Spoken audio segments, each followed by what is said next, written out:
देखिए, आज सभी माननीय सदस्य आज विधायक दल की बैठक के अंदर उपस्थित हुए। हमारे प्रभारी रंधावा जी, हमारे पूर्व मुख्यमंत्री आदरणीय गहलोत साहब, हमारे प्रदेश अध्यक्ष आदरणीय डोटासरा जी सहित सभी साथी उपस्थित हुए। विधानसभा के अंदर हमारे सदस्यों ने इस बात को लेके एकजुटता दिखाई है कि सदन लंबा चलना चाहिए। जनता के मुद्दे जो है विधानसभा के अंदर उठने चाहिए। कई प्रकार के इश्यूज हैं। छात्रों का जो मुद्दा है, अभी एक ऑर्डर निकाला है काला कानून इस सरकार ने कि जो पत्रकार या अभिभावक या आम व्यक्ति कोई भी स्कूल के अंदर वीडियो बनाता है, सरकार की नाकामियों को दिखाता है, तो उस पर पोस्को तक का मुकदमा दर्ज करा देंगे।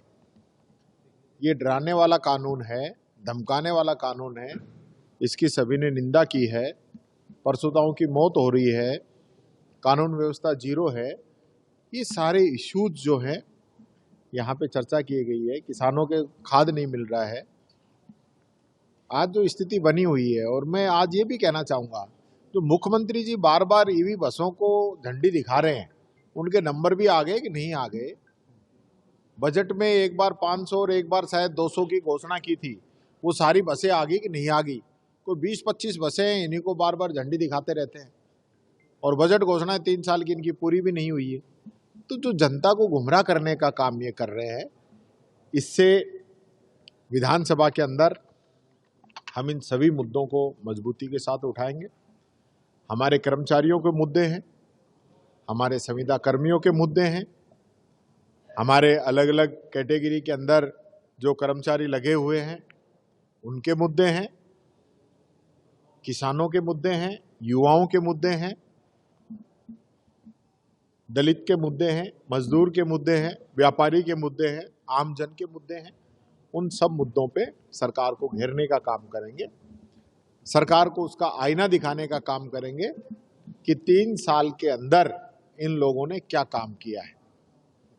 3 साल हो चुके हैं। रोजाना हॉस्पिटलों के अंदर आपने देखा होगा, कल तो एक आदमी टॉयलेट गया तो उस पर एक पत्थर गिर गया, उसकी डेथ हो गई और हॉस्पिटल के अंदर ऑक्सीजन नहीं मिली। रोजाना परसुताओं की मौत हो रही है। पर डे लगभग 2 दर्जन से ज्यादा परसुताओं की मौत हो चुकी है और सरकार कोई जिम्मेदारी लेने को राजी नहीं है, किसी पे कार्रवाई करने को राजी नहीं है। कब सिर्फ से बच्चों की मौत हो गई, बांसवाड़ा डूंगरपुर के अंदर बच्चों की मौत हो गई 1 दर्जन से ज्यादा। आप जिम्मेदारी लेने को तैयार नहीं है। ऐसी सरकार है या सर्कस है, समझ से बाहर है। सरकार की जिम्मेदारी होनी चाहिए, काम करें। वो काम तो नहीं कर रहे हैं। कैबिनेट मंत्री एसीबी के खिलाफ जाके खड़ा हो जाए, कैबिनेट मंत्री ये कहे कि मेरे फोन टेप हो रहे हैं, और स्टेट मिनिस्टर धरने पे बैठ जाए सरकार के खिलाफ 4.5 घंटे। सरकार को जवाब तो देना चाहिए। क्यों नहीं बोलते हैं?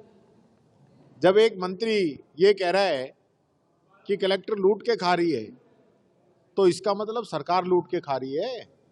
कलेक्टर तो सरकार के एक प्रतिनिधि के रूप में काम करती है। एक मंत्री भी सरकार के प्रतिनिधि के रूप में बात करता है। तो मुख्यमंत्री जी चुप क्यों हैं? उनको बताना चाहिए कि कलेक्टर वाकई में लूट के खा रही है या मंत्री झूठ बोल रहा है। इस बात को क्लियर करना चाहिए। ऐसे नहीं है, सरकार का हिस्सा ही सरकार के खिलाफ धरने पे बैठा है और सरकार चुप है। सरकार चुप है, चुप्पी साध गए। अमित शाह जी बता के जाते, यहां आए थे तो बताते कि हमारा मंत्री कैसे धरने पे बैठा है। अलवर के अंदर गए हैं, अलवर के अंदर मंत्री धरने पे बैठा था, बताते जनता को। मंत्री ने इस सरकार की हकीकत को उजागर किया है। पूरी सरकार लूट के खाने में लगी हुई है, पूरी सरकार। ऐसा कभी नहीं होता जैसा आज चल रहा है।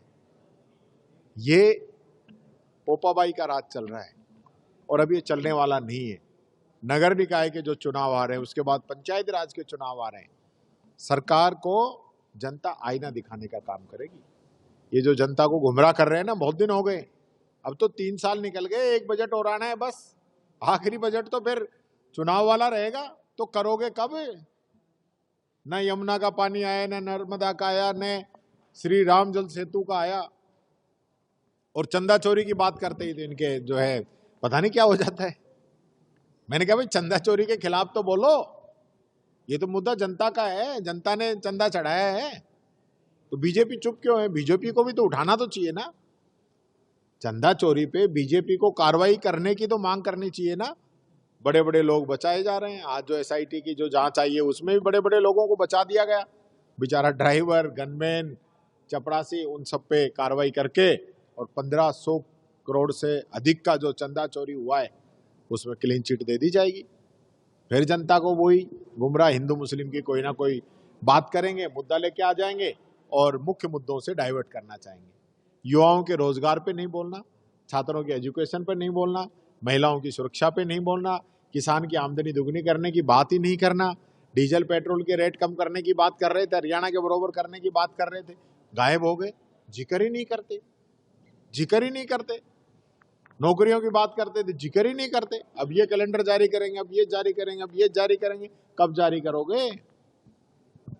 4th क्लास तक की भर्ती आप नहीं कर पा रहे हो, ये हालत इस सरकार की।